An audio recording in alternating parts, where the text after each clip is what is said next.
नमस्कार। Stock market course for beginners के 5वें लेक्चर में आपका स्वागत है। पिछले लेक्चर में हमने देखा था कि जनरल कंसल्टेंसी अच्छा परफॉर्म कर रही थी और अपना एक्सपेंशन करने के लिए वो एक और फंडिंग उठाना चाहती थी। इस बार जनरल कंसल्टेंसी थोड़ी ज़्यादा फंडिंग उठाना चाहती थी, यानी 100 करोड़ के करीब।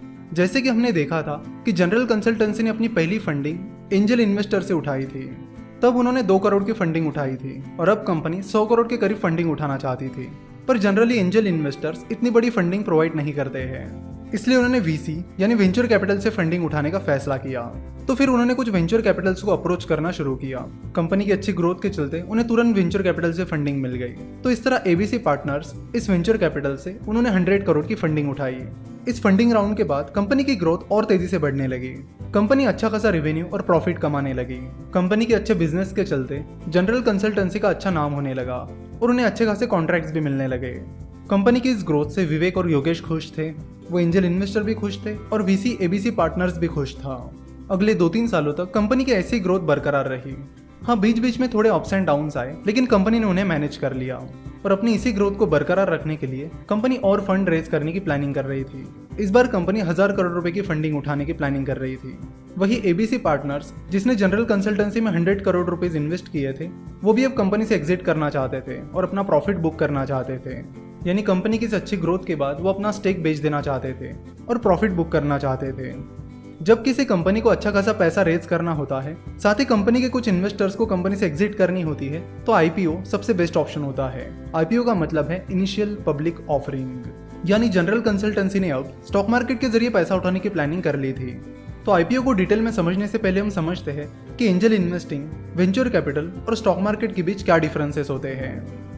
जब कोई कंपनी स्टॉक मार्केट के जरिए पैसा उठा लेती है, उसके बाद कोई भी उन कंपनीज के शेयर्स बड़े आसानी से खरीद सकते हैं और बेच भी सकते हैं। वही अगर आप एंजल इन्वेस्टर हो और किसी स्टार्टअप में इन्वेस्ट करने की प्लानिंग कर रहे हो, तो किसी स्टार्टअप के शेयर्स खरीदना या उन शेयर्स को बेचना आसान नहीं होता है।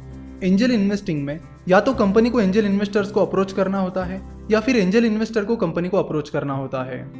और मान लो किसी एंजल इन्वेस्टर ने किसी स्टार्टअप में इन्वेस्टमेंट कर ली है, तो उन शेयर्स को बेचना आसान नहीं होता है। आपको किसी और इन्वेस्टर्स को ढूंढना होता है। अगर कोई इन्वेस्टर उस कंपनी में इन्वेस्ट करने के लिए इंटरेस्टेड है, तो आप उसे अपने शेयर्स बेच सकते हो, या फिर आपको उस स्टार्टअप के आईपीओ तक का इंतजार भी करना पड़ सकता है। जनरली एंजल इन्वेस्टर्स और वेंचर कैपिटल जब उस कंपनी का आईपीओ आता है जिसमें उन्होंने इन्वेस्ट किया है, तब उस कंपनी से एग्जिट लेना प्रेफर करते हैं। जैसे कि अभी कुछ टाइम पहले हमने देखा कि उबर का आईपीओ आया था, जिसमें उबर के कई सारे इन्वेस्टर्स ने कंपनी से एग्जिट ले ली थी। दूसरा डिफरेंस ये है कि एंजल इन्वेस्टर्स और वेंचर कैपिटल कंपनी में इन्वेस्ट तब करते हैं जब कंपनी अपने शुरुआती दौर में होती है, यानी जब कंपनी छोटी होती है।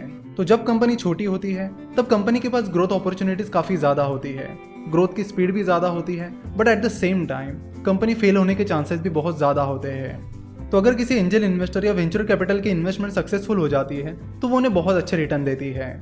वही जब कंपनी स्टॉक मार्केट में आ जाती है, तब तक कंपनी एक बड़े लेवल पर पहुंच चुकी होती है, जहां से बहुत ही कम कंपनीज एक्सपोनेंशियल ग्रोथ दिखाती है।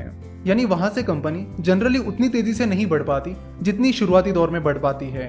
But at the same time जब तक कंपनी स्टॉक एक्सचेंज पर लिस्ट हो जाती है, तब तक कंपनी एक वेल सेटल्ड कंपनी बन जाती है, जहां से कंपनी के फेल होने के चांसेस कंपैरेटिवली कम हो जाते हैं, यानी कंपनी के शुरुआती दौर के मुकाबले कम हो जाते हैं। तो चाहे एंजल इन्वेस्टिंग हो, वेंचर कैपिटल फंडिंग हो या स्टॉक मार्केट हो, ये सारी इक्विटी फंडिंग के तरीके हैं। सो अगर आप एज एन एंजल इन्वेस्टर किसी स्टार्टअप में इन्वेस्ट करते हो या फिर स्टॉक मार्केट के जरिए किसी कंपनी के शेयर्स खरीदते हो, तो उसका मतलब है कि आप उस कंपनी को अपने पैसे देते हो और उसके बदले में कंपनी आपको कंपनी में भागीदारी देती है, यानी ओनरशिप देती है। तो यहाँ से आगे हम आईपीओ प्रोसेस को पूरी तरह से समझेंगे, साथ ही स्टॉक मार्केट को समझना यहाँ से हम शुरू कर देंगे। इसी स्टोरी को कंटिन्यू करके अगले लेक्चर में हम स्टॉक मार्केट के बारे में डिटेल में समझेंगे। देखिए, चाहे एंजल इन्वेस्टिंग हो, वेंचर कैपिटल हो या स्टॉक मार्केट हो, ये कोई उतनी भी कॉम्प्लेक्स चीज नहीं है जितनी आप समझते हो। तो स्टॉक मार्केट इन्वेस्टिंग को यहाँ से हम बड़ी ही आसान भाषा में समझेंगे। जैसे कि हमने देखा कि विवेक और योगेश की कंपनी जनरल कंसल्टेंसी ने आईपीओ के बारे में सोच लिया है, तो हम नेक्स्ट लेक्चर में देखेंगे कि आईपीओ होता क्या है, जनरल कंसल्टेंसी आईपीओ के लिए कैसे अप्लाई करेगी और कैसे वो स्टॉक मार्केट से पैसे उठाएगी। तो ये सारी प्रोसीजर हम नेक्स्ट लेक्चर में समझने वाले हैं। आशा करता हूँ कि आपने इस लेक्चर को एंजॉय किया होगा।